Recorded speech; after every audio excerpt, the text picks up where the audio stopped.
নমস্কার দর্শক বন্ধুরা, আমি প্রতিমা। কুকিং উইথ প্রতিমা চ্যানেলে তোমাদের সবাইকে আবার একবার সুস্বাগতম। আশা করি তোমরা সবাই ভালো আছো, সুস্থ আছো। আজকে আমি তোমাদেরকে যে রেসিপিটা শেয়ার করে দেখাবো সেটা কিন্তু সম্পূর্ণ নিরামিষ সবজির রেসিপি। এরকম একটা রেসিপি তোমরাও যদি বানাও, তোমাদের বাড়ির ছোট থেকে বড় সবাই আনন্দের সাথে খাবে, আর এই রেসিপি সব কিছুর সাথে খাওয়া যাবে। দেখো, আমি সবজিগুলো কেটে নিয়েছি, কেটে পরিষ্কার করে ধুয়েও নিয়েছি। গাজর নিয়েছি, মিষ্টি কুমড়ো নিয়েছি, বিনস নিয়েছি আর আলু, তার সাথে নিয়েছি একটা টমেটো। এটা কিন্তু আমি খুব অল্প মশলায় বানাবো।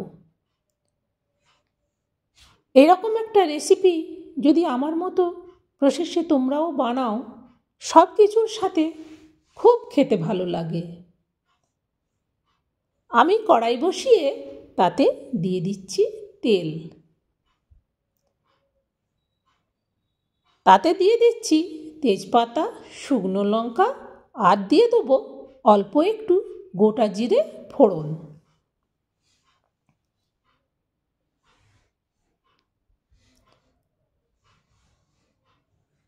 এবার ফোড়নটা একটু ভাজা হলে একটু নাড়িয়ে নিয়ে ওতে সবের প্রথম দিয়ে দেবো আমি কেটে রাখা আলুগুলো।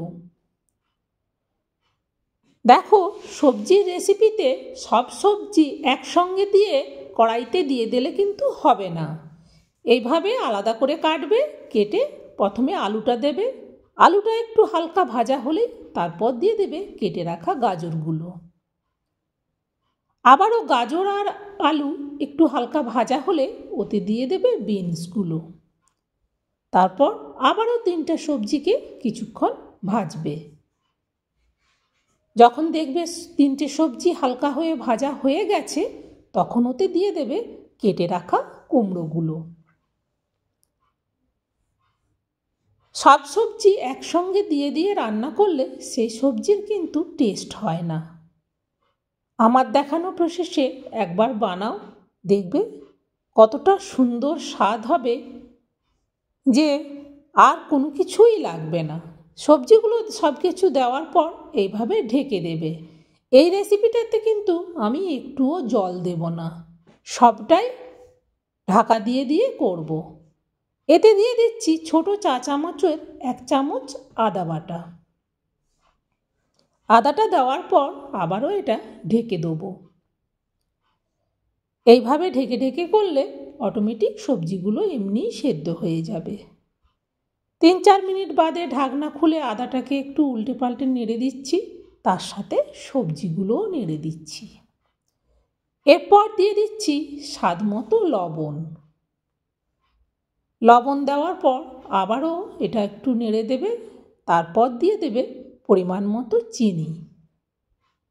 আমি এই সবজিটা বানাচ্ছি রুটি খাওয়ার জন্যে, তাই একটু চিনিটা বেশি দিলাম, যেহেতু মিষ্টি কুমড়োর তরকারি তো। তারপর দিয়ে দিচ্ছি পরিমাণ মতো হলুদ। এরপর দিয়ে দেবো লঙ্কার গুঁড়ো। আমরা যতটা ঝাল পছন্দ করি সেই অনুযায়ী লঙ্কা দিলাম। এবার সব কিছু ভালো করে মেশানো হয়ে গেলে একটু ফাঁক করে ওতে দিয়ে দেবো সেই যে টমেটোটা ভালো করে ছোট ছোট করে কেটে নিয়েছিলাম, দিয়ে দিচ্ছি। তারপর এটা ঢেকে দেবো। এখনই আমার সবজিগুলো প্রায় সেদ্ধর পথে। আবারও এভাবে ঢেকে ঢেকে করলে না খুব সুন্দর হবে রেসিপিটা, আর জল দিতে হবে না। যেহেতু লবণ টবণ দেওয়া হয়েছে, সবজিগুলো অনেকটা কমে যাচ্ছে, টমেটোটাও কিন্তু খুব সুন্দর গলে যাচ্ছে। গ্যাসটা কমিয়ে দিয়ে এইভাবে বানাতে থাকবে, আর মাঝে মাঝে কিন্তু ঢেকে দেবে।